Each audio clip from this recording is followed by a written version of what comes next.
Hello? Yes? Okay. Thank you. Thank you very much.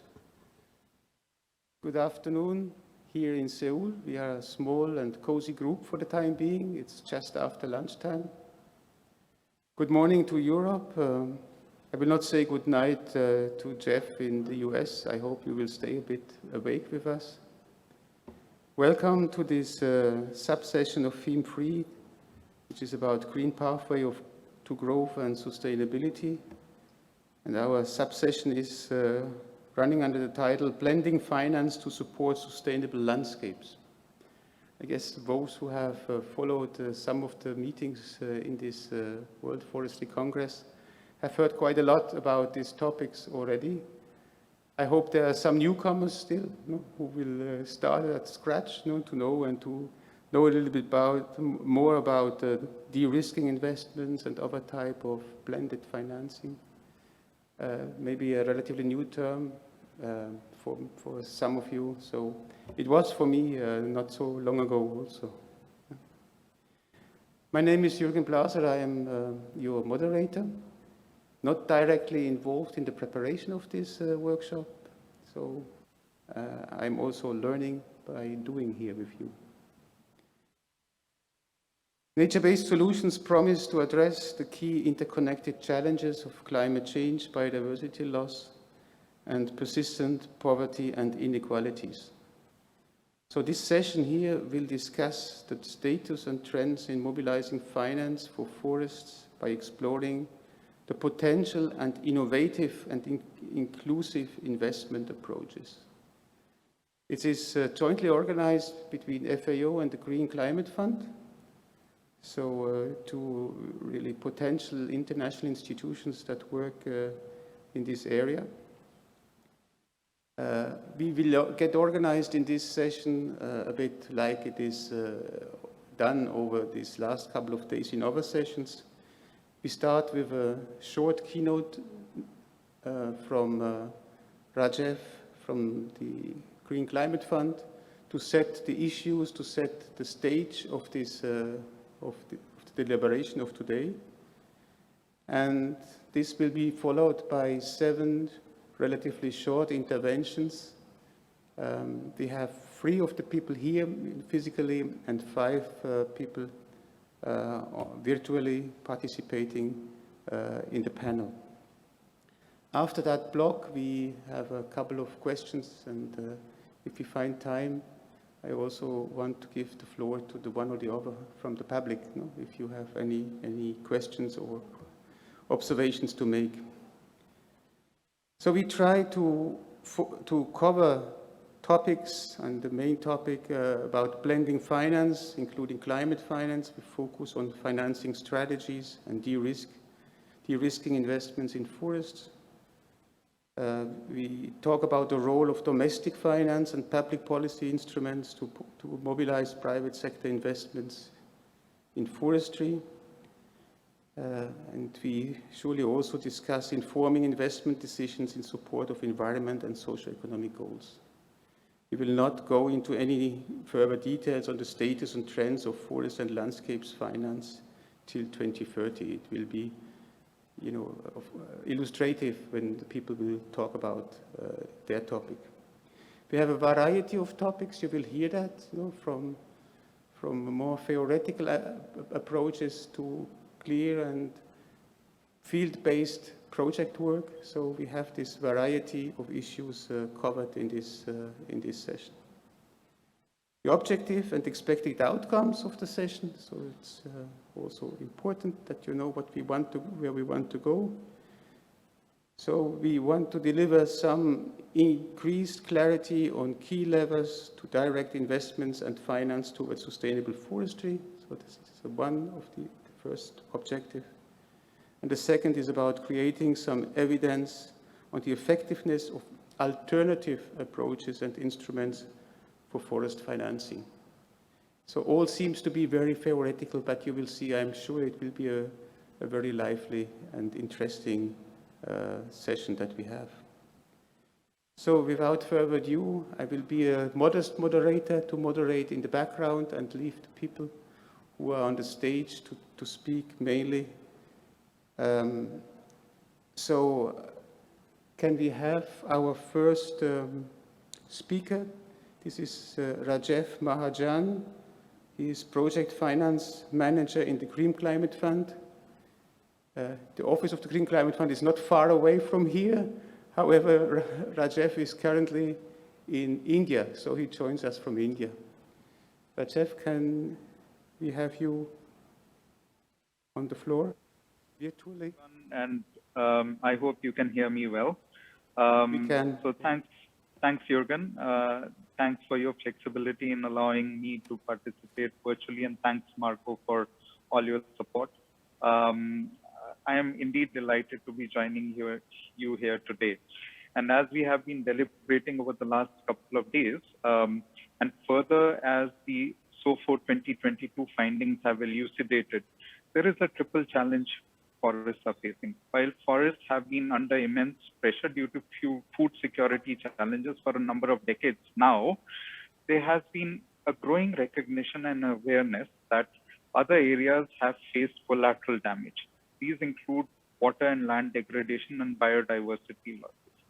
Inevitably, this is putting pressure on communities and countries, exacerbating economic hardships.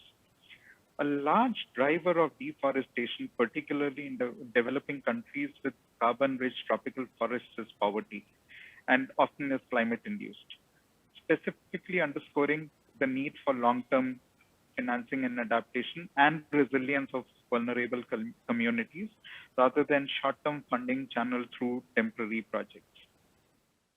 Generally, when it comes to adaptation finance, we are faced with three broad challenges. The $46 billion financing flows for adaptation are only a fraction and barely 10% of all climate financing flows. Of the total adaptation finance of $46 billion US, only a tiny $1 billion US comes from the private sector. That's barely 2%. And then the overall adaptation financing is woefully falling short of the annual adaptation target of $180 billion. And this is a well-known fact. Clearly, we have a problem, a huge problem, and this problem can only be resolved by creatively co-opting in private sector investments for climate adaptation, and especially for forest investments. The recent COVID-19 pandemic has only served to accentuate these challenges, as many government budgets have been extremely stretched in coping with the pandemic, leaving little room for other sectors. Again, this compounds the problem further. In this context, whilst the Glasgow COP26 declaration on forests and land use, which was endorsed by 141 countries, was timely and stressed the need for transformative steps to move the world into a sustainable and resilient land use path, inextricably tying forests and the fight against climate change, which could then have been my apologies. And at that point of time, who could have predicted that the recent geopolitical developments would stretch governments further and could potentially turn the clock back? What can be done to prevent the clock from turning back in today's situation? The answer pretty much lies in devising business models and financing solutions that encourage, incentivize, and promote private sector investments in the forestry sector on a sustained basis. This essentially means that the private sector finds the business models viable. The community not only is able to address the hunger issue in a sustainable manner, but also sees an economic benefit in preserving forests on a continued basis. It is only then will we see a virtuous cycle of sustained investments, both public and private sector. But public resources, whether from government budgets or from multilateral sources, are finite. This is exactly where multilateral institutions like mine, the Green Climate Fund, and others can play a role in firstly getting governments to promulgate the right regulatory policy and strategic framework in the sector. Secondly, on the private sector side, multilaterals can work on addressing the issues that manifest themselves in the perceived high cost of capital impeding private sector investments. These include perceptions on nascent business models, inadequate track record of small businesses, low perceived or actual returns on investment, and the perceived lack of commerciability of climate adaptation technology. This is where blended finance, or as I call it, catalytic capital, can play a pivotal role in attracting private sector investments. Catalytic capital, through appropriately tailored structures, can catalyze private sector investments into the forestry space. For instance, being capital agnostic, GCF financing can inherently be risk assuming. The high flexibility of such capital brings with it three catalytic levels of concessionality. These include pricing, tenor, and structural subordination. A carefully calibrated approach utilizing these three levers could incentivize and mobilize private sector investments, thereby creating a win-win while avoiding potential moral hazard risks. A success of such an approach would mean governments would be able to attract investments into forestry. Investors get a new asset class to invest in, and public institutions get the impact that they've been so looking for. In short, public catalytic capital is a key if strategically deployed that can open doors to unlocking private sector commercial capital for the forestry sector. I hope that in today's deliberations, we would have an interesting exchange of ideas, food for thought that spurs concrete action towards attracting private sector investments into the forestry sector. I very much look forward to taking back the learnings from today's discussion to guide our interventions going forward. And I very much would like to acknowledge my good friend Hannah Skelly, who's also on the panel, and with whom we have worked in the recent past in financing one of the funds that Hannah had led. With that, I turn back to you, Jürgen. Thank you so much. Thank you, Rajev. And thank you for your introduction and overview. I just keep the last sentence in my mind. I think that's an important sentence that you said. Public catalytic capital is a key, if strategically deployed, that can open doors to unlocking private sector commercial capital for the forestry sector. So that is one of the questions that we indeed, go through and work on. And I think this is a good punching ball already for the first speaker that we have afterwards in the panel. Rajev, I will ask you at the end to make a short conclusion out of the deliberations that you heard. So please stay with us. And of course, you can also intervene whenever you want to intervene when there is a question or from the floor or in the panel that is of your direct interest. Okay, so we have the coincidence that we have 3 people here in Seoul and 5 people on virtual screen. So I would like to invite the 3 persons who are here, Fabiola, Ainur, and Kendisha, to join the table. You see we have a whole women's table on this panel. But we have some other people, as I said, on the screen.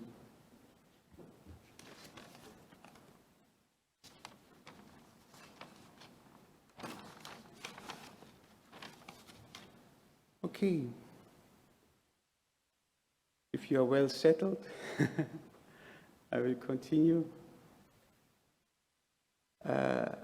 With our first speaker, so we have an introduction on a topic, which is, the topic is about the role of domestic finance to mobilize private sector investments in forestry. So directly needless continuation of the setting of stage of Rajev.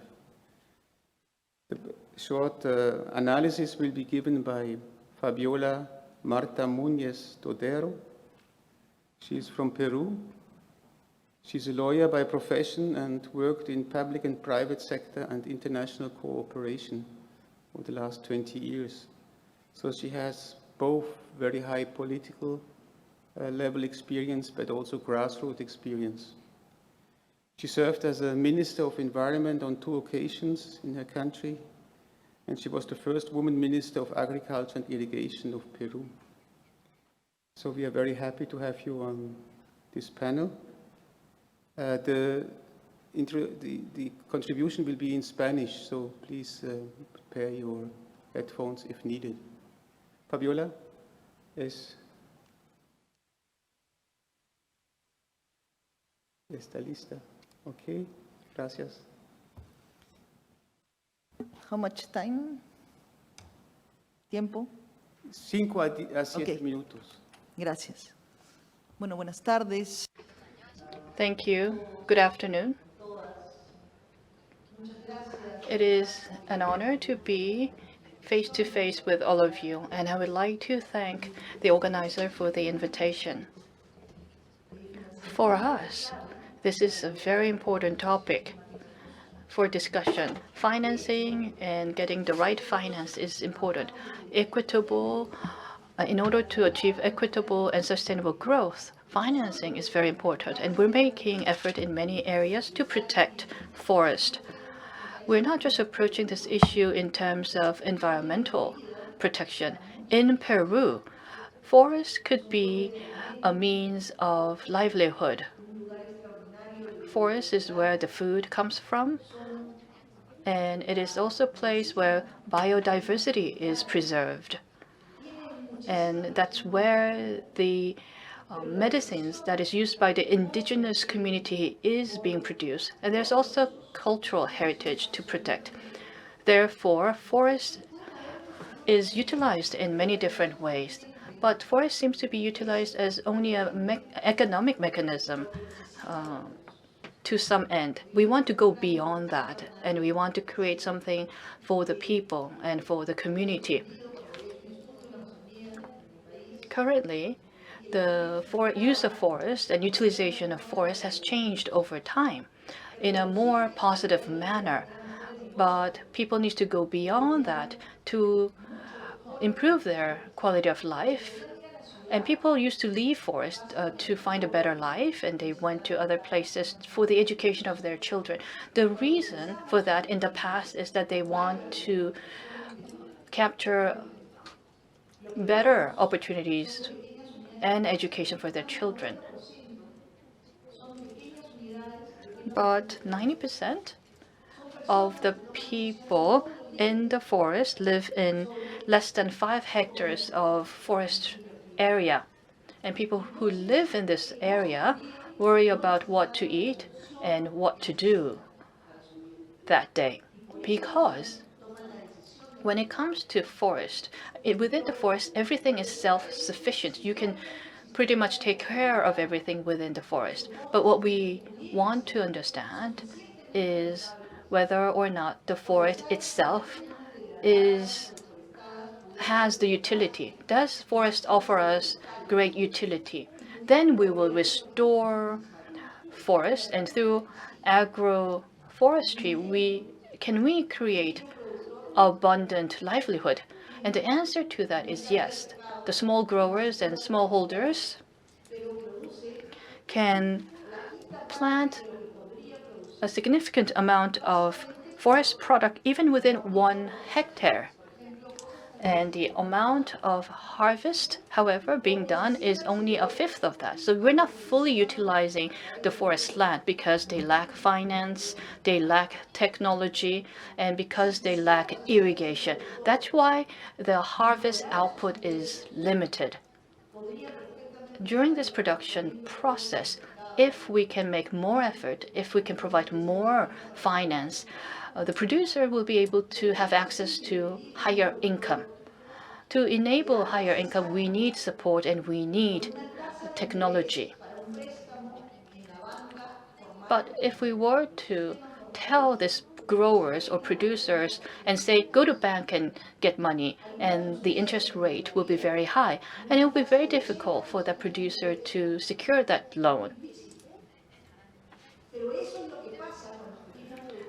Will you get the loan when the interest rate is so high? I would say not. So many smallholders in Peru is asked to pay 80% or 90% as an interest rate, and it's too high. So we need to fix that. When it comes to finance resource and finance support, it's all happening at the high level, at the top level. The money is there, definitely, but that money is not trickling down to the front line. and it has to be trickled down to where it is needed. There's no mechanism whatsoever to enable that.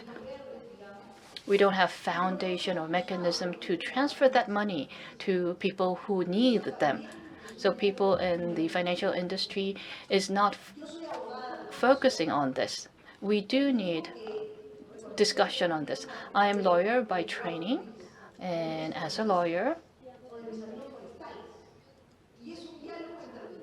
I often feel like I should have learned the language of my friends who are working in the financial industry, because that would have given me an opportunity to think out of the box. The culture is completely different. The language that they speak is different.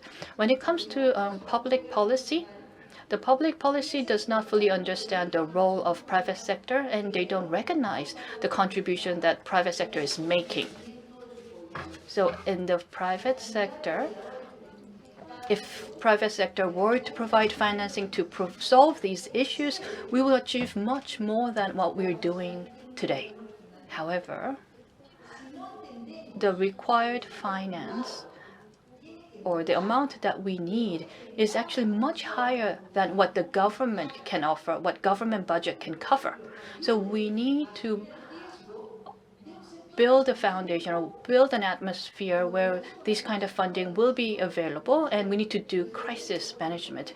Crisis could come from funding, and we need to expand the scope of crisis management to cover financing and the fund and the funds that we can secure. And government is also very important. The government do not understand the production process.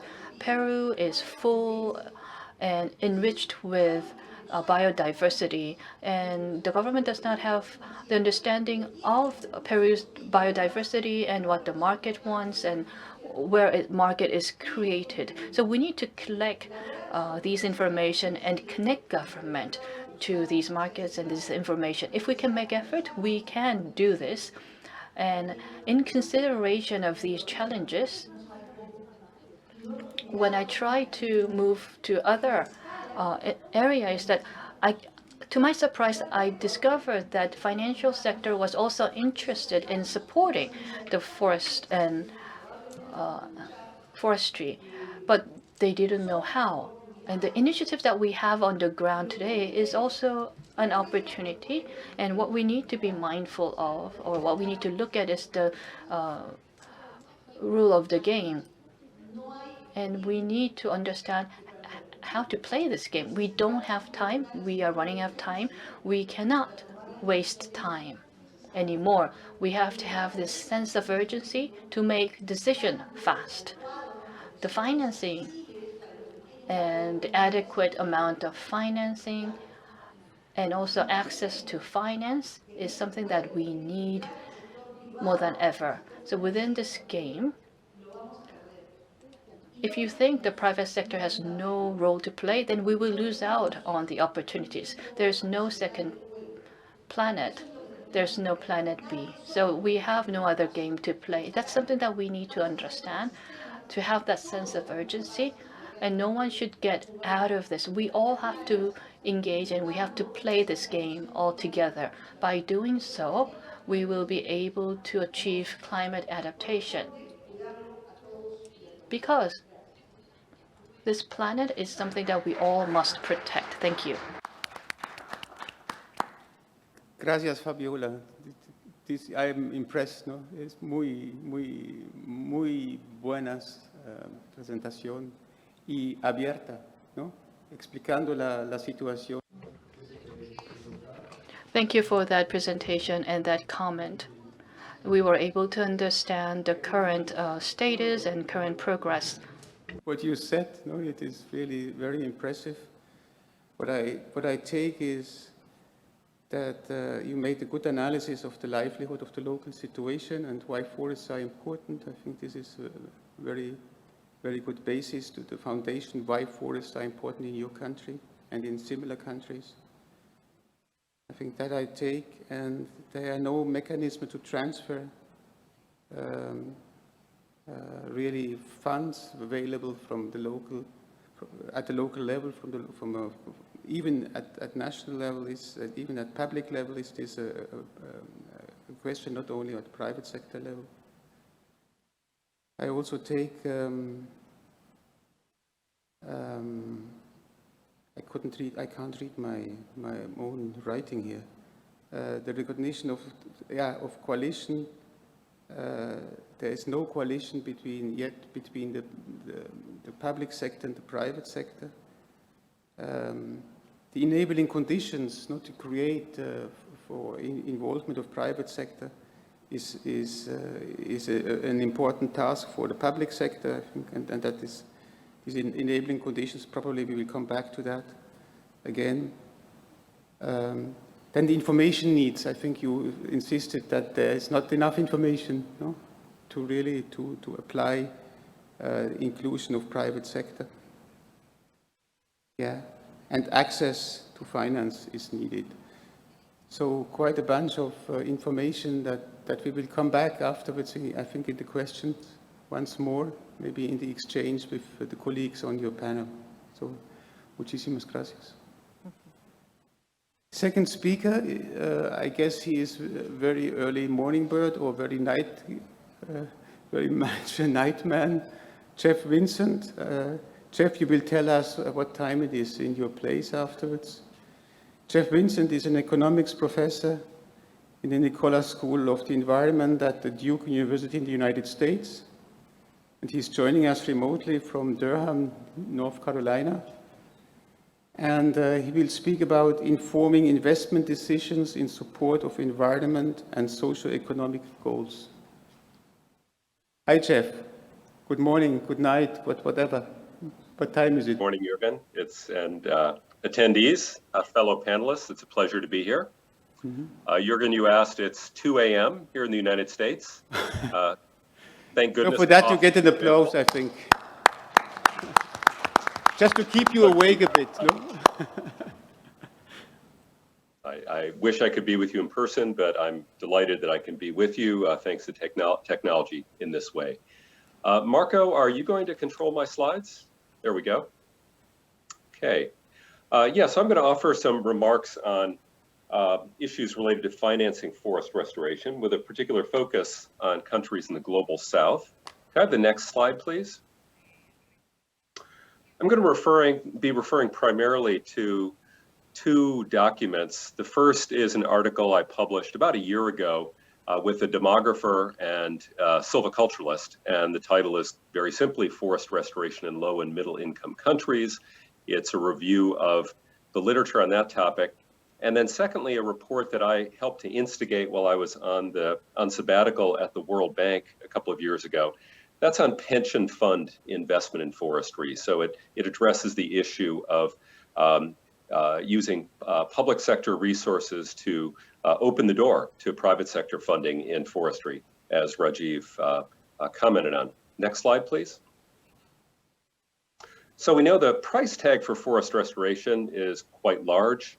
The UN strategy for the Decade on Ecosystem Restoration cites a figure of around $1 trillion over the decade. That's $100 billion per year. Next slide. And we know this call for funds is coming at a time, as Rajiv also mentioned, when fiscal balances in governments in the global south have gone negative and gone very negative in the last few years due to the pandemic. Funding that's available through or from official development assistance is also very low. I show on the right here, the tall blue bar is that $100 billion a year estimated in financing required for restoration. The next bar is total official development assistance for all programs related to the environment. And the last bar is official development assistance for ag, forestry, and fisheries. So funding that's available through aid flows for forest restoration is a small sliver of a small sliver of a small slice. Next slide, please. We're also in a situation where carbon prices are low. Of course, we're very interested in action on climate change, but at the moment, prices for forestry carbon projects are in the range of $5 to $10 per ton of CO2 equivalent. That's far below the $40 to $80 per ton that is generally estimated as being required to meet the Paris commitments. Next slide. And the last point I'll make in painting this dismal picture is that the prices of wood have been flat or declining for quite some time. Now, I'm showing here some trends that look like they're going up, but these are stumpage prices, the prices that landholders receive when their forests are harvested. These are in nominal terms. They're not inflation adjusted. And if you were to adjust these for inflation, then you'd see that these lines are either flat or going down. So we're in a tough spot. There's an estimate of a large amount of funding required for forest restoration, but fiscal balances are not looking good. Not a lot of money in official development assistance. Carbon price is not very strong, and wood price is not very strong. Next slide. And in fact, forest sector models that predict what the future will hold generally estimate that in the absence of stronger carbon policies, providing a stronger incentive to landholders, and in the absence of significant new sources of demand for wood, under business as usual, economies keep growing, population keeps growing, predictions are that total forest area is going to stay about the same over the next century. So not much evidence of business as usual, market forces leading to much increase in forest area. Next slide. So what can be done in this situation? Well, the first thing is to use the available funds efficiently, put them to the use that earns the highest return. I've had the privilege of being part of an FAO team that has developed a web-based planning tool for forest restoration that aims to provide this information to governments and to investors. Next slide. This tool is called C-Plan. And in this tool, users can rate the potential benefits of forest restoration, what's most important to them. We currently have 4 potential benefits in the tool that's listed on the left. Those are listed on the left. And then the tool will generate a map that includes a benefit cost index ranging from 1 to 5 that shows the locations where restoration investments potentially earn the highest return. This tool is very flexible. If one wants to see what the trade-offs could be by emphasizing different benefits, then those weights could be changed and a different map would be prepared. Next slide. A second thing that can be done is to adopt more stringent carbon policies. Of course, easier said than done, but that doesn't make it any less important. Next slide. Third, promote more use of wood products as substitutes, low carbon substitutes for other materials. We know that there's been great advances in using wood to build high-rise buildings, using wood as a source of cellulose for bioplastics, and wood as a source of commercial energy. Next slide. And the forest sector models, which I referred to before, if you add in stronger carbon policies, add in new sources of demand for wood products, then models predict substantial increases in additional forest land. This particular study that I'm showing here predicts more than 1 billion hectares of additional forest land in 2100 if we have stronger carbon policies and increased demand for wood. Next. And I'll close with a comment about that's a little bit more micro. The comments I've made so far are pretty broad brush. None of what I've described will happen without a source of capital. And as has already been emphasized, most of the capital is in the private sector. There is an existing industry that's been around for 30 to 40 years that channels funding from financial institutions, such as pension funds, insurance companies, university endowments, to forest land investments around the world. Most of that investment is flowing to forest land in high-income countries. Very few lower middle-income countries are enjoying the benefits of that investment. There are some emerging markets that have been identified as being more attractive than others for investment by private financial institutions. Those are shown in this map here. Next slide. And this is my last slide. What's needed to open up that door and get the institutional capital flowing into forestry? Well, most broadly, it's important to take steps to reduce country and currency risk. That World Bank report that I mentioned and from which the map I just showed is drawn includes some concrete suggestions for doing that. Ensuring that land tenure arrangements are favorable for institutional investors is also important. And then moving to the forestry sector, provision of basic forestry information. What species grow where? What kind of management practices are required? Are forestry regulations unnecessarily cumbersome and discouraging forest land investment?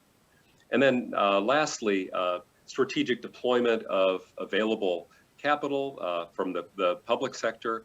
Some of that has to do with infrastructure investments, the right kinds of roads, railroads, port facilities, but also more broadly, spending money on doing the planning to ensure that all the pieces are in place to create sustainable supply chains that will get the wood from the forest to the ultimate consumer with benefits to those households and other parties who are actually growing the wood.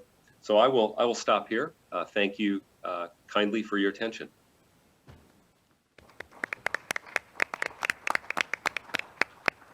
Yeah, thank you. Thank you, Jeff. This was excellent and incredible, fast overview and good overview on the issues.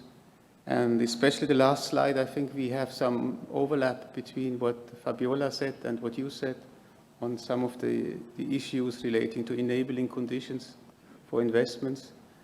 But the material that you have and you showed is excellent. And I think people might be also interested to see that tool that you demonstrated, briefly to make the analysis on the situation, the forest situation in the different with the goods and services that they provide. I think this is an excellent tool that I also want to know a bit more about it. So I would like to go, and we come back, Jeff, for sure, on one or the other of your observations in the discussion. I want to go to the next speaker, however. Now, this is Hannah Skelly. Hannah will present a pre-recorded presentation, but she is joining us, or she is probably already with us. But the presentation will be directly made automatically. Hannah Skelly is the managing director of an organization. This is called Arbaro Advisors. She has more than 20 years of experience in forestry sector, energy sector, and others, investment sector in emerging countries. She is joining us, I think, from somewhere in Europe. Will tell us from where, Hannah. But let's see first the presentation. The title of the presentation, or the topic of the presentation, is De-risking forestry investments and increasing their profitability, innovative and inclusive approaches for climate and development. So can we have the presentation of Hannah?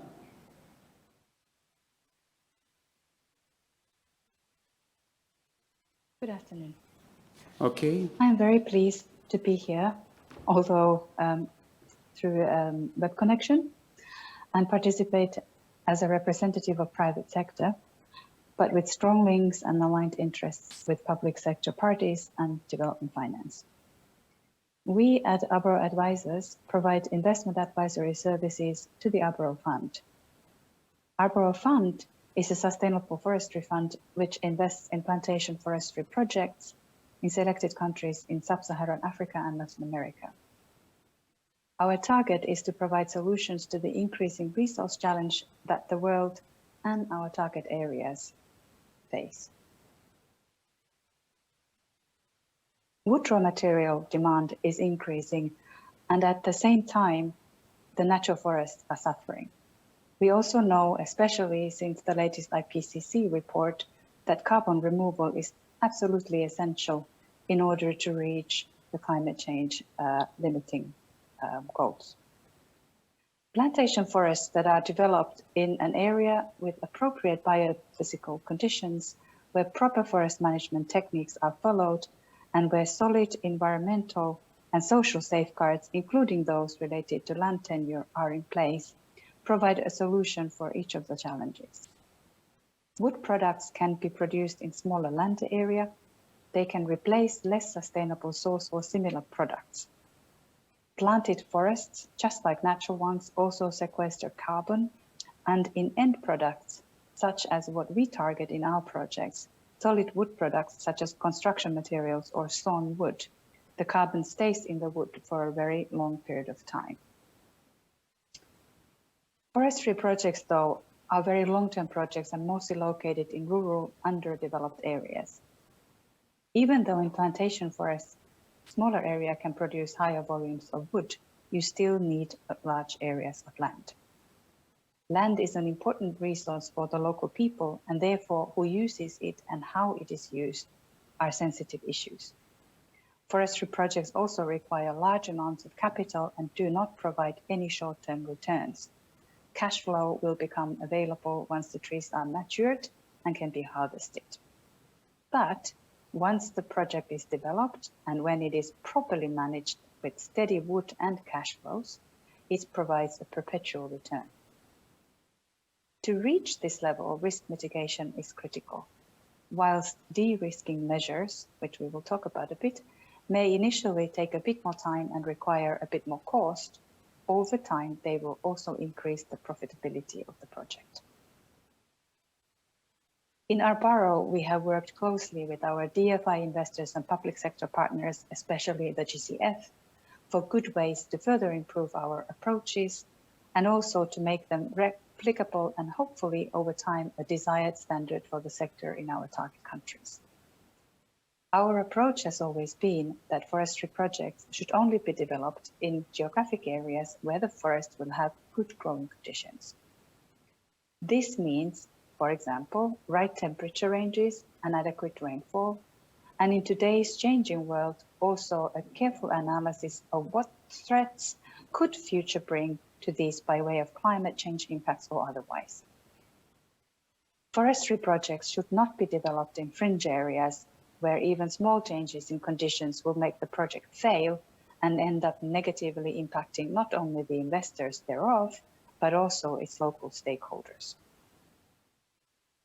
Forestry is a science, and the decisions on how and what to grow should follow the teachings thereof. Forestry investments without this technical knowledge and understanding is likely to fail. This is why we have a team with balanced skill sets from various disciplines. As in any land-based operations, a very good understanding of local land tenure circumstances and history of the land is very important. Careful due diligence, including proper on-site assessment, needs to be conducted. Forestry projects should not convert the land use from natural habitat, and good baselines assessments are necessary to be able to evidence at any time in the future what was the state of the land when the project was initiated. To ensure a consistent approach throughout project cycle and also between projects, and to make sure best practices are followed, we at Arbaro are committed to an environmental and social management system that was developed in cooperation with the GCF. Finally, as for any investor or stakeholder, having a third party to validate your performance provides value added. In Arbaro, we have committed to develop and manage our projects such that they can achieve FSC Forest Stewardship certification. FSC certification is considered, for example, by the best known carbon certification standards, the VCS and the gold standard, as proof of sustainability. The FSC is a global multi-stakeholder membership scheme with strong emphasis on NGO participation. FSC requires adherence to principles and criteria which need to be followed in a manner appropriate to the scale, intensity, and risk of the project. FSC certification does not automatically last forever. The certified projects go through annual audits by external auditors, and in addition, the certification has to be renewed every 5 years. With these additional steps, we aim to develop a forestry project that provide the much needed raw material for the local and the regional markets, while conserving any remaining natural forest or otherwise important parts of the project areas. We develop projects and forests that are well managed and staffed and operated by local people, thus providing multitude of benefits locally. These forests also sequester carbon, which sequestration is calculated and reported as agreed with our partners, such as GCF. Finally, we aim to provide a reasonable return to our investors, and with that increase their appetite for further investments in this crucial sector. We believe that forest investments are key for climate change mitigation and should be considered as an important part of portfolio for all investors who care about our planet like we do. Thanks very much.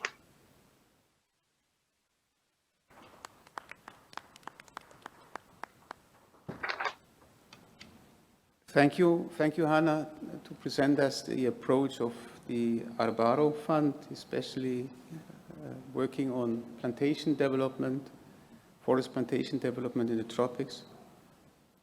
Hannah, I come back to you anyhow with a question then a little bit later. And I hope we can see you then. I hope that you are with us. Is that correct? It was a pre-registered presentation. Are you here, Hannah? Yes, I'm here. Okay, great. Hi. Good. Then let me turn to the next speaker because we have to run a bit faster. So we are not going with this slow Swiss advance. So we go faster American advance, I think now, because I don't want to use too much time. Next speaker goes and more on the local level. We have now 3 speakers talking about local level financing needs. And our speaker is Joko Tri Haryanto. He is Indonesian and he's senior forester on fiscal policy in the Agency for Climate Change, Financing and Multilateral Policy at the Ministry of Finance in Indonesia. So Joko is also joining us from remote. His topic is designing ecological fiscal transfer policy using the Regional Incentive Fund, Specific Allocation Fund, and Village Fund to realize sustainable forest governance in Indonesia. So he will explain to us these different types of funding that have been created in Indonesia. Joko, the floor is yours. Thank you, Jürgen. Thank you, everybody. Allow me to introduce myself. My name is Haryanto, Joko Tri Haryanto, and I will speak in financing side because just just your information that Indonesia currently is one of the leading in terms of investment on the forestry and also sustainable forest government in Asia. I have been working in the Ministry of Finance, particularly from the Center of Climate Change Financing, and I'm also a lead manager of the Indonesian NDA Green Climate Fund Secretary in Indonesia. And as the introduction, perhaps I can share our ambitious target, because in terms of NDC target, Indonesia is already set the unconditional target in 2030, around 29% below the business as usual. And also, if the international community will support us, we can give like a promise that we can add our additional target until 41% reduction below the business as usual in 2030. Last year, actually, 2021, we already also sent the NDA updated, NDC updated to the UNFCCC and also a long-term strategy 2050 and setting net zero emission 2060 or sooner.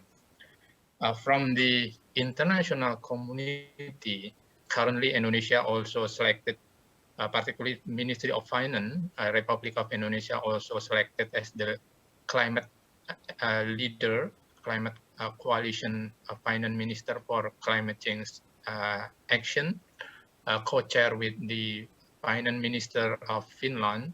We replaced the finance minister of Chile until 2023. At the same time, we are also will host the G20 presidency, and also setting all the NDA Clean Climate Fund, and we already started to discuss investment and also money from GCF to all region in Indonesia. This is quite challenging for us because we think that Indonesia is one of the mega biodiversity country in the world. So we have to preserve our biodiversity. At the same time, we also increasing our development capital, but full potential is still undervalued. So this is our challenge. And another challenge from the Indonesian country regarding on the old paradigm that talking about the biodiversity and also environment preservation always meaning and also consider as a cost, or we call it cost center. This is relatively contrary because at the same time, preservation and also environment natural-based solution give us and also create so many direct and indirect economic benefit. So this is the main challenge that we face currently in Indonesia. So we have to set a strategy to overcome this challenge. Indonesia also implement decentralization similar with other countries. Since 2001, we implement under the reform era, and Indonesia also adopted many reforms from the fiscal decentralization system, namely is intergovernmental fiscal transfer. Unfortunately, Indonesia is not yet provide a fair fiscal capacity for region that there is in the ecological function, or from the theoretical, it call it as a ecological fiscal transfer. So from the government perspective, since 2019, we try to develop several proposals regarding on the implementation of ecological fiscal transfer. So we proposed 3 different ecological fiscal transfer under the decentralization system in Indonesia.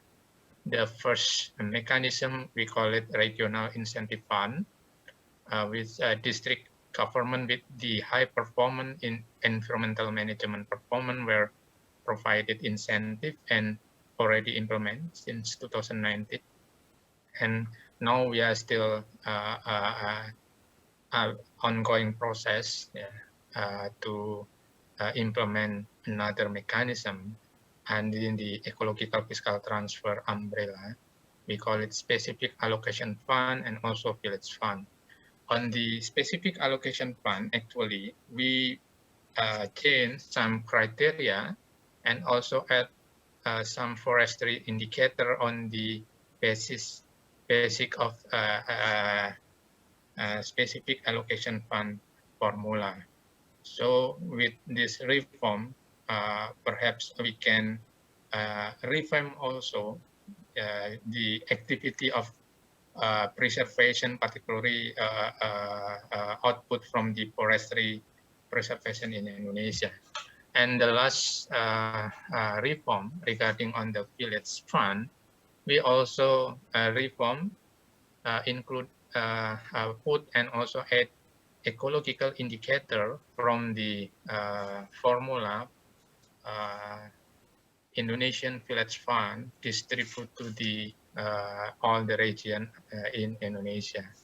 And from our calculation, we can find that using the ecological fiscal fund, ecological village fund, disperse on the district they can decrease at the same time the poverty rates. So this is quite surprisingly for us as a government, because we can mix and also embedded the ecological fiscal transfer, ecological fiscal indicator into the allocation formula, reallocation from the basic allocation of village fund. So this is quite interesting for us, yeah.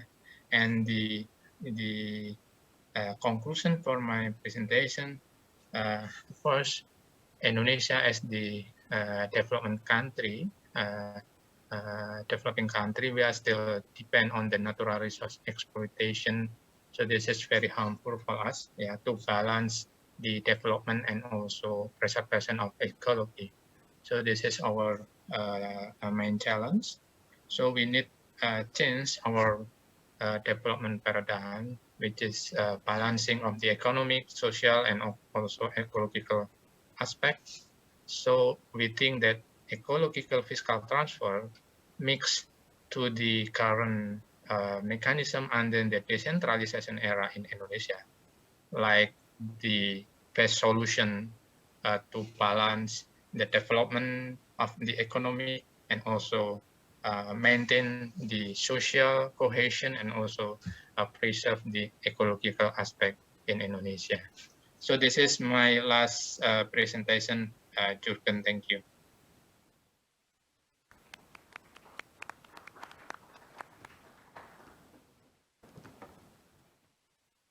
Thank you, Yoko. Very impressive presentation.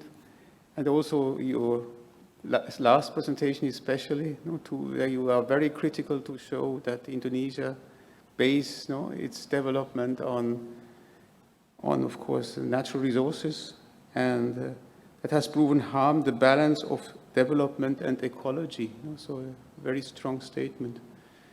That means, how to come to sustainability if they have this problem. And also you made clear that any financing is a cost first. So, and you need to have it before you can invest. So we come also back to that one, I hope, in the discussion. So now we have two presentations of very locally based examples. And I think the first one will be quite interesting and quite different. It will give you a complete different perspective of forests and forest financing. It is from Aynur Mamadova. Aynur is a citizen from Azerbaijan. She's a postdoctoral research fellow at the University of Padua in Italy and associated to a project which is called Green4C. I guess she will tell us a bit more about that. So the overall topic of her presentation is going back to nature, green care as an emerging field for nature-based innovation and entrepreneurship in Europe. Thank you very much. Hello, everyone. Thank you for joining the session. I have prepared some slides, and I hope we can see them. Yes. So my presentation today, as mentioned, will be focusing on related but completely different topic, on the importance of promoting and supporting innovation and entrepreneurship processes in an emerging field in Europe that is focusing on health, well-being, and social inclusion benefits of nature. I will not go into details of why we need nature in our lives and what kind of health and well-being benefits nature brings, because since the beginning of this conference, we have had many sessions that focuses on this topic. And besides that, we are also being hosted by a country that has led innovation and research in this field for many, many years.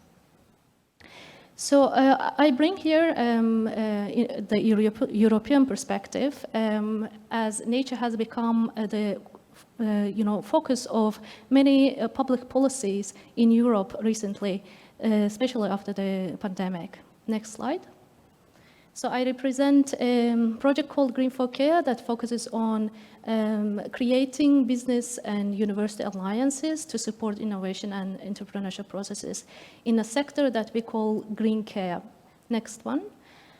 So what is green care? It's a concept that is consolidated in the social farming literature, but nowadays being used as an umbrella term for a range of activities that recognize the instinctive connection between nature and human well-being and use natural environments in a conscious, ethical, and active way to address different social needs. And these social needs are health and well-being, social inclusion, education, recreation, etc. Next one. So within this project, we focus on different thematic sectors, and the most relevant ones for this conference would be forest-based care and urban green care. Next one. So forest-based care for us is a subsection of green care in general. And it refers all green care activities or interventions that take place within the context of forest. And these interventions can be designed differently based on the use of different forest features and based on the different needs of the beneficiaries. Next one. And urban green care is also a subsection of green care, and it focuses on use of green spaces, which also includes urban forest in urban and peri-urban context for health and well-being purposes. Next one. So these initiatives in this sector, they largely rely on social-cultural benefits that nature or forest provide in general. And this helps us to move away from a traditional instrumental way of valuing nature and focuses on human-nature connection. So these social-cultural benefits are wide, and the range of these benefits can be from cultural, educational, sports, spiritual, tourism and recreation, social inclusion, wellness, and therapeutic benefits. Next one. So entrepreneurship in green care refers to processes and outcomes of innovative value creation that harness these health and well-being benefits of nature and deliver business models to also deliver health, like large socioeconomic and environmental values. So in that sense, forest-based care initiatives in general can be understood as agents of green economy. So why? Because they bring different kinds of innovation, from technological, organizational, social to nature-based and institutional. And they, although they focus on individual health and well-being benefits, they also bring larger societal impacts in terms of social, economic, environmental impacts. For example, they change the way we manage our forests, they improve social capital, they lead to rural development in marginalized rural areas, etc. They also bring new entrepreneurship opportunities and green jobs, which is an important topic right now. And they bring back feminist agency and also care ethics to the management of and decision-making about forests, which has been lost in Western culture for a while. And they are also hybrid organizations, these initiatives, because they lack legal and institutional clarity, just because they operate across many different sectors. And they combine the elements of profit and purpose together. And they operate in areas where government policies and also markets have failed. And they have diverse organizational structures. Next one. So innovation and entrepreneurship in this sector cannot happen in a vacuum. So it needs innovation system to support. And as you can see from the framework that we have developed, the foundation of this system is ecosystems and nature in general. But on top of that, we have socioeconomic layer. That supports these processes. And funding and finance is a very important dimension of this socioeconomic layer, whether we are talking about policy context or financial resources that these initiatives need. Next one. So as I mentioned, the green care as a sector is a transversal sector, and it cuts through but also brings many different traditional economic sectors. So we have, if we are looking at forest-based care initiatives, we have here the challenges that are inherent in many these different traditional sectors combined together. So for example, here we also have the challenges related to investments in nature and forest sector, and this has been discussed very largely. On top of that, we have the challenges of funding health and social care sector. For example, lack of attention on mental and social well-being as part of public health, and thus lack of resources. And on top of that, we also have the challenges for a startup activity or projects. For example, the challenges of developing sound business models or continuous revenue streams. Next one.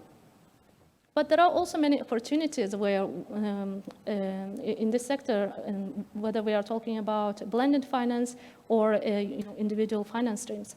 For example, if we are talking about public budgets, we can think about the pool of resources that comes from different departments or sectors in order to deliver cross-sectoral benefits. If we are talking about private sector investments or involvement, green bonds come to mind again. And if we are talking about multi-stakeholder funding, there are many ways to to raise the community funds or do crowdfunding. And if we are talking about support for innovative business models, so we can think about involvement through many different accelerator programs, innovation hubs, or innovative use of health budgets, or collaboration with health insurance companies or social care services. Next one. So initiatives in this sector, they lack continuous revenue streams. In many cases, they need to use personal savings in order to kickstart the initiatives. But later on, after building certain network, they try to diversify and they get a certain revenue income from different sources. For example, they get some payment by private clients, some private investments through accelerator programs. They participate in research programs led by European Commission. They get some municipal grants, train new entrepreneurs, and do freelance consultancy. Next one. Within the context of urban green care, we can also think about many innovative ways of bringing together resources. So the traditional way would be the municipal government using its own funds to develop green infrastructure or green space in a territory. But there are also ways when municipal government can act as a activator of funds from many different actors, for example, foundations, banks, etc., that can be used, these funds can be used to invest in a green infrastructure directly, or can be pulled together in a fund, for example, that will be used by a municipality later on to create or to invest in nature and forest in general. Next one. So I'll stop here. Green is caring. Let's be part of a greener and healthier future. Thank you very much.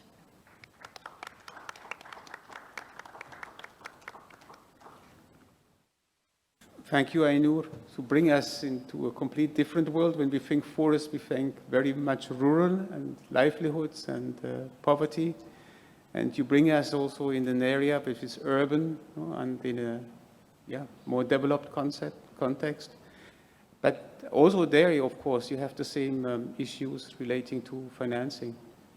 And I think this is quite an interesting approach that, that the world is going towards urbanization, and health and care is an important factor also relating to forests. We go to another example, also presented by a young researcher. So you see we have two very young researchers with very new topics. Kendisha Soikardio Hinz is our next speaker. I hope it was more or less correct. She's Indonesian, and she's a doctoral researcher at the Chair of Tropical and International Forestry at the Technische Universität Dresden in Germany. And her presentation is about diagnosing the business models of forest cooperatives, reflections from the tropics. Yes, please, the floor is yours. Thank you, Jürgen. Thanks also to FAO and KFS for the invitation. Ladies and gentlemen, good afternoon, good morning, or whatever for those who are online. So I'm here on behalf also of my colleagues from Vietnam National Forestry University and my colleague from Helsinki University. Next slide, please. So reflections from the tropics. For this presentation, I will give local level examples of forestry cooperatives from Ethiopia and Vietnam. But why Ethiopia and Vietnam? So contextually, these two countries are situated in socialist states. They are, to an extent, state-driven, and in the past, cooperatives have been used as an instrument to drive rural development. In the forestry context, they both have substantial contribution of small-scale forest producers. For example, in Vietnam, 4 million hectares of forest plantation are managed by 44% of smallholders, whereby in Ethiopia, 78% of about 1 million hectares of forest plantation are managed by smallholders. As individuals, they operate in suboptimal conditions, such as lacking access to financial resources, inputs, market information, and market access. So cooperatives as an enterprise-oriented social organizations have gained traction in research and practice in recent decades to facilitate the production and commercialization of wood products from small-scale forest producers, and also to address the challenges. And in so doing, next slide, please. Next animation, next. Next again. And next again. Yeah. The cooperative members contribute to the cooperative through membership fees and labor, for example. And the cooperatives need to generate sales, process the wood products or non-wood, and in so doing, they are able to generate revenues. For the purpose of this presentation, I will focus on how they manage the finances, because cooperative members are also entitled to a portion of the benefits. Next slide, please, the next one. So the first example is a cooperative called Tiret Lediget in Amhara region in Ethiopia. Next. There are 98 eucalyptus smallholders that make up the membership base. Next animation. Next. Yeah, so it was established in 2010. It started off as being a beekeeping cooperative, and then it was institutionally supported to diversify from only beekeeping to also forestry. Members contribute in terms of fees and labor because they have communal nursery site, but the beehives and woodlots are managed on farmers' own farms. The cooperative facilitates the training provision for member farmers, logistics, and trading. So the non-wood products are distributed to the members or sold through the union body, whereby the wood products are then sold to wholesalers in Amhara region, neighboring Tigray, and some were even exported to Sudan. So next animation, next one also, thanks.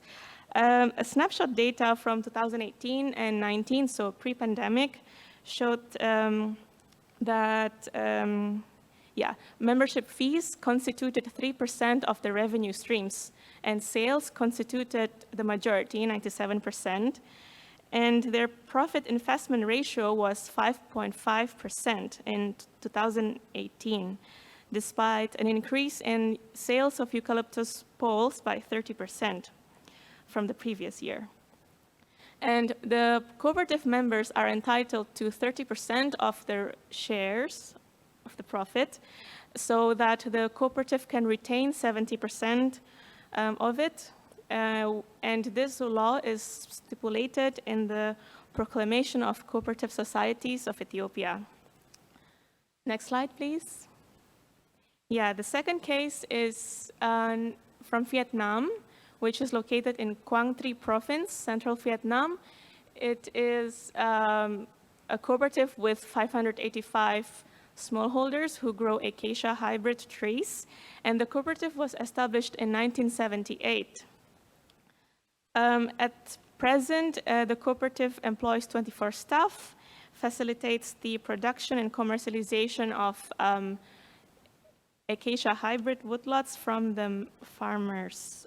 And besides that, it also undertakes activities in 10 services. Next slide, please. Next one, yes. 10 services, and it has been able to generate employment to members and non-members alike. It also manages 334 hectares of FSC certified plantation, and they have established partnership with 6 wood processing companies, so that the processing companies buy their timber products, and it's on a contractual basis, which means that the market is guaranteed for this cooperative and the members. So in 2021, the revenue structure consists of membership fees at 70%, followed by loans at 25% and sales 5%. And the profit investment ratio has been stable in 2018 until 2020 at around 60%. Members receive 35% of the benefits, and the rest is then retained by the cooperative to supplement its capital base. Next slide, please. So lessons learned is that forestry cooperatives enable the upgrading of wood-linked value chains, although at a different level. For example, case 1 in Ethiopia, it was transformed from a beekeeping, and now it has diversified to forestry, and it acts as a wholesaler to the members. They still conducted lower wood value addition as they were commercializing eucalyptus poles. So in terms of value chain upgrading, it implied the need to upgrade its product and process.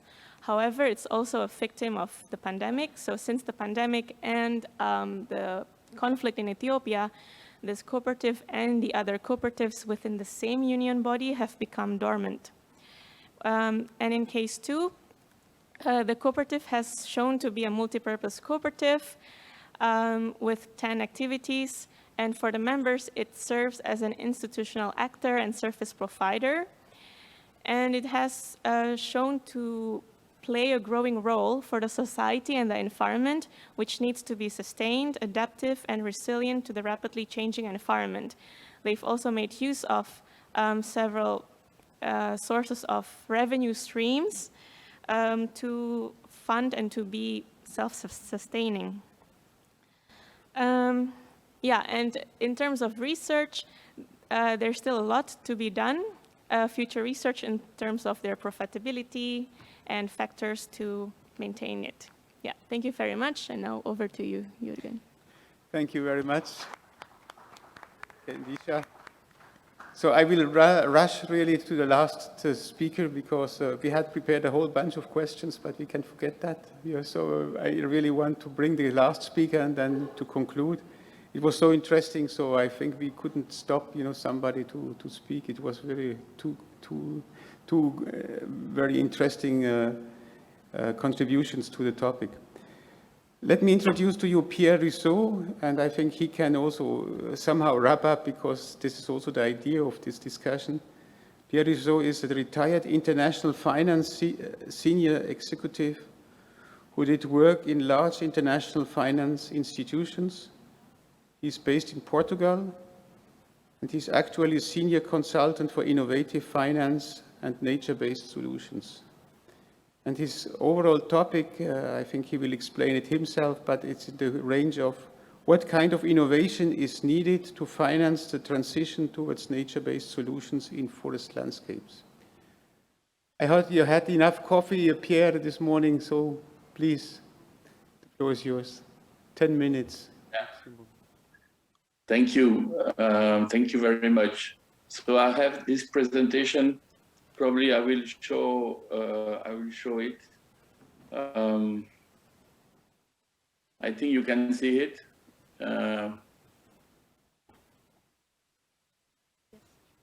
Yes, we. All right. Yeah. So what I would like to say, first of all, good morning, everybody, or good evening, or good afternoon, as we are in different time zone, and I'm sorry not to be present there for unfortunate reason. But first of all, I would like to explain nature-based solution and the way that we can probably innovate finance in order to move to what we have to achieve.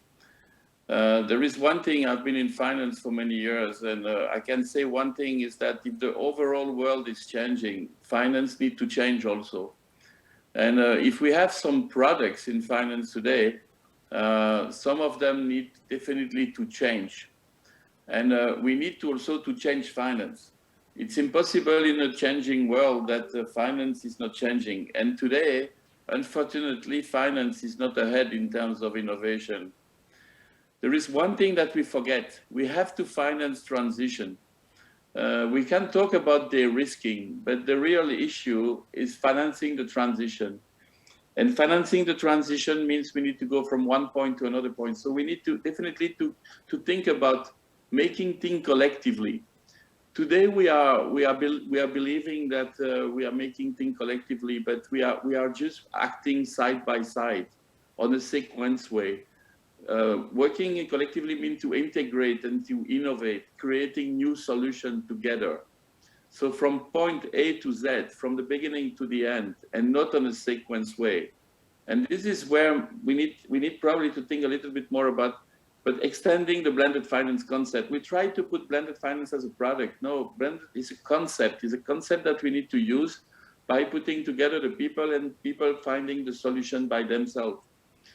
Too many times we are in a waiting situation where the public sector is preparing a product and then the private sector is waiting and see that everything is finalized. We need to bring them together at the same time and to think about the challenge that both are facing and trying to find a common point. We need also to move and creating new. We have the concept and we are financing infrastructure for buildings, for bridges, for roads, for everything. But we have not yet pushed the concept of natural infrastructure. So what it means that the forest and creating the forest, regenerating nature is a value. So we need to start to value it and maybe monetizing it, not necessarily all the time, but at least. And we talk about carbon and the Professor Vincent talk about the necessary to put carbon, but we need also to bring some different strategy of carbon. Today we have the carbon offset, but this is more than the carbon offset. We can use it also as an asset, as a collateral for financing. So today we are too narrow on the way that we are using the carbon. So if we have this, if we address this silo issue and if we address this innovation issue together, then we will see that the actors, the player, different financial player, the asset manager, the asset owners, the banks, the microfinance. We were talking before about accessing the smallholders, but how do we create the big finance to the microfinance?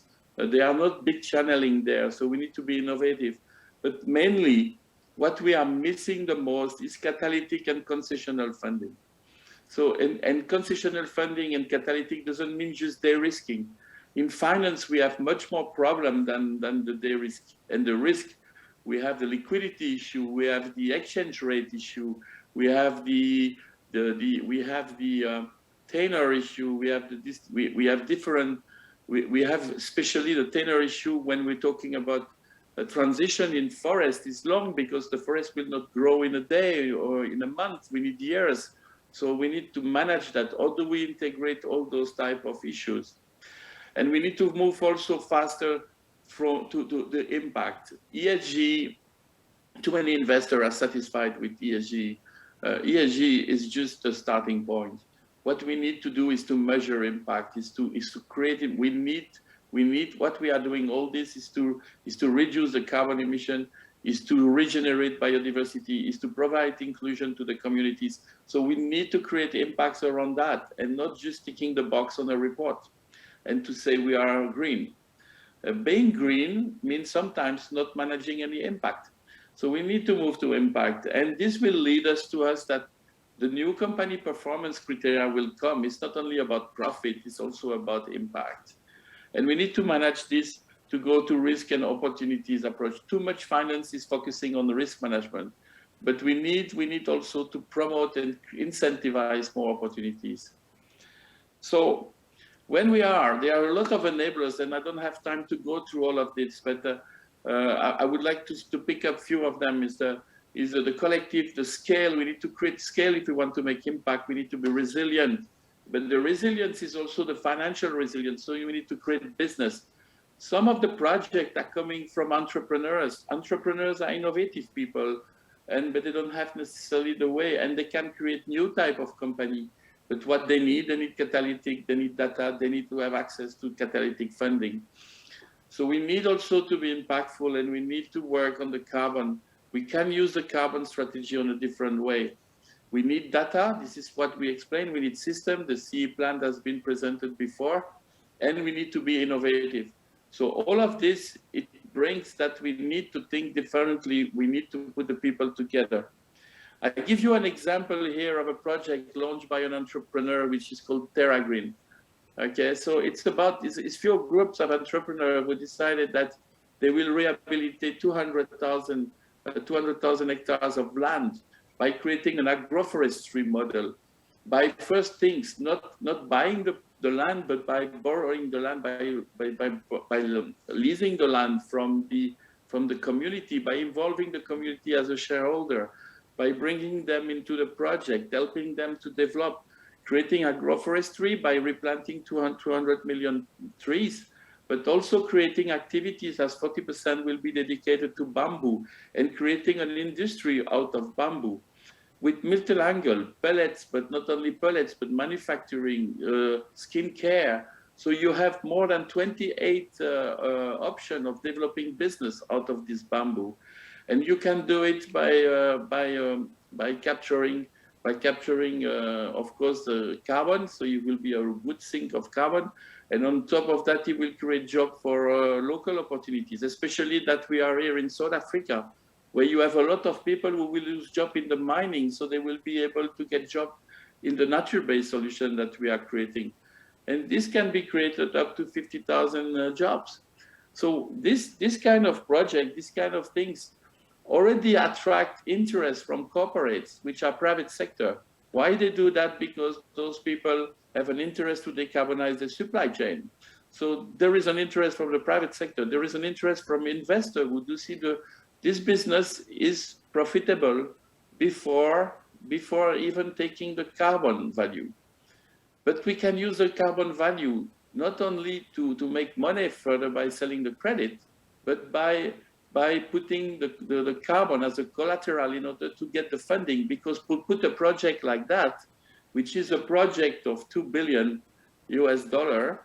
you need catalytic funding because you need to do pilot, you need the technical assistance, you need to do research, you need to train the people, so there is a lot of public good issues that we need to do. And today in a project like this one, when we have already put a lot of work and a big interest from the private sector, we are struggling to get the concessional money. We are struggling to get, why? Because the way we have to get this concessional money, first of all, there is not as many as, there are probably the Green Climate Fund, there are probably some philanthropies, but it's very narrow. There are not enough people providing this. And everybody has his own view. The people don't look at the project, they look at their own procedure. And so as soon as you're out of the procedures, you're out of the access to that money. So this is what is important, that we can think a little bit out of the boundaries here. We need to rethink the model.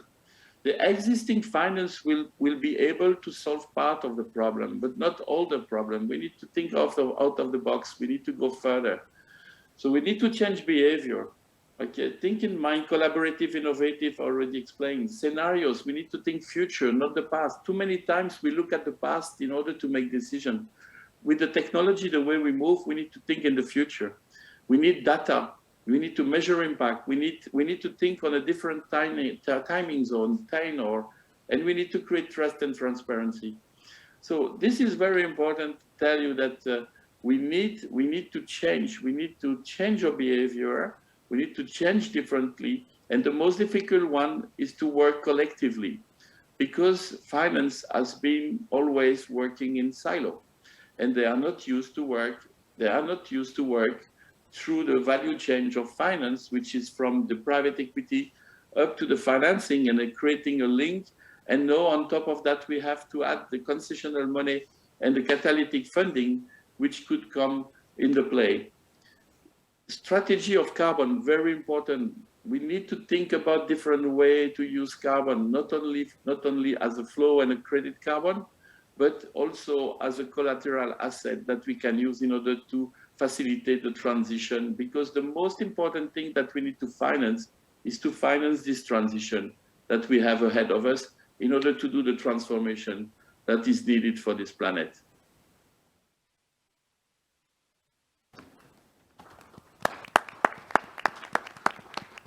Thank you very much, Pierre. I knew that it would be a very interesting spin, the last speech of him, and to start with our discussion. I'm a bad moderator because the time is already up. So we do not have indeed time for discussion. Yeah, it's already 4 o'clock. But I think this, Pierre is really somebody who can also summarize, quite all these packages and the issues and the strategies that needed, at the level of financing, at the global level, especially relating to nature-based solutions. Rajev, do you want to say a last word from your organizer side? Are you still with us? Yes, thank you. Thank you, Jürgen. And I just want to kind of echo a lot of the things which were already said. I think Minister Munoz made a good point about, crisis management to secure financing for forestry. I think that is the need of the hour. Jeff highlighted the need to get pension fund investments into forestry, and given the, let's say, the long gestation period and the annuity kind of returns that forests would have, pension funds would be ideal. The question there is, how do you get pension funds to do that? Hannah very eloquently described how they're going about, their due diligence of projects that they're taking up under the Alvaro Fund. From Yoko's side, I was particularly impressed hearing him speak about ecological performance being incorporated into fiscal decentralization, which is quite interesting. I think it's a good model for others to follow as well. I think Ainur's idea was, again, something that we would like to see replicated in developing countries in some or the other fashion. I think it's quite interesting, quite innovative, and gets forests into the urban spaces, but it needs to be taken beyond Europe for sure. Kendisha's case studies of Ethiopia and Vietnam were indeed very relevant. And for some of these ideas to succeed globally, you need to have cooperative business models. Let's say, securing large land holdings will not work, and therefore getting together small landowners to put together a project would be the way forward. And I quite agree with that. On Pierre's presentation, I think all of what he said was pretty much spot on. And I would simply say that, his concept of the key enablers is something that we also look at facilitating in our work at the Green Climate Fund. So thanks so much, and really, really appreciate the inputs that were provided by all the participants. Yes, thank you very much, Rajev. And thank you for your attention, for being here with us the last 90 minutes. Thank you to the panelists. Sorry that we did not have really the chance to discuss. Hopefully that you have the chance with the one or the other who are here directly to have some exchange. Thank you very much, and have a nice afternoon. Or night. Thank you, Jürgen. Or morning. Thank you.